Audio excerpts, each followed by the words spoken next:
Менің атам Ырғыз ауданының жұртшылығы үшін көпке таныс.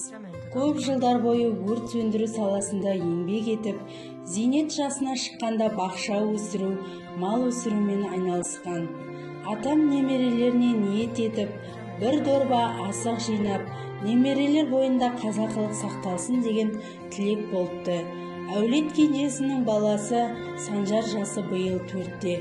Атасы мен әжесінің 3-ші немересі болған Санжарға да ата аманаты бұйырып, әжесінің бағдарымен асық ойнап жүр. Ал бүгінгі жұмысымыз сол асықтарға қоржын тігу болды.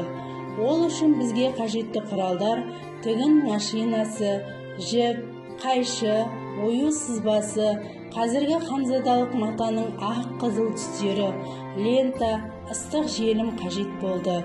Санжарға сұрақ қою арқылы материал атауларын және асықтар жинақы тұру үшін, санын жоғалтпау үшін қоржын маңызын түсіндіре отырдым.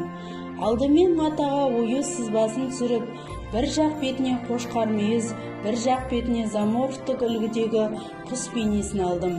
Балаға оюға ұлттық өнерге деген қызығушылық туындасын, санасына сіңсін деген мақсат болды. Ыстық желіммен дайын болған оюды бастырып, тігін машинасының зигзаг батырмасын таңдап тігіп шықтық. Бала көңілі әр нәрсеге алаңдаулы, әрі заттарды көріп ұстауға шапшаң болатындықтан, ең басты қаперімізде қауіпсіздік ережесі болды. Жұмыс барысында аналық жұмсақ тілмен түсіндіре кеттім.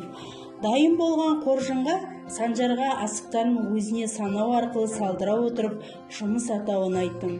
Санжар асықтарын өзі салып жинауға тырысып бақты. Тәрбие тал бесіктен. Біздің мақсатымыз таныстырылым басында айтылған ата аманатын сақтау, ұлағатын дәріптеу және өз ісіміз арқылы ұрпағымыздың қазақы тәрбие жолымен жүретін, ұлттық қолөнер қазынасын сақтайтын ұлт ұрпағы қатарынан болса деген тілек.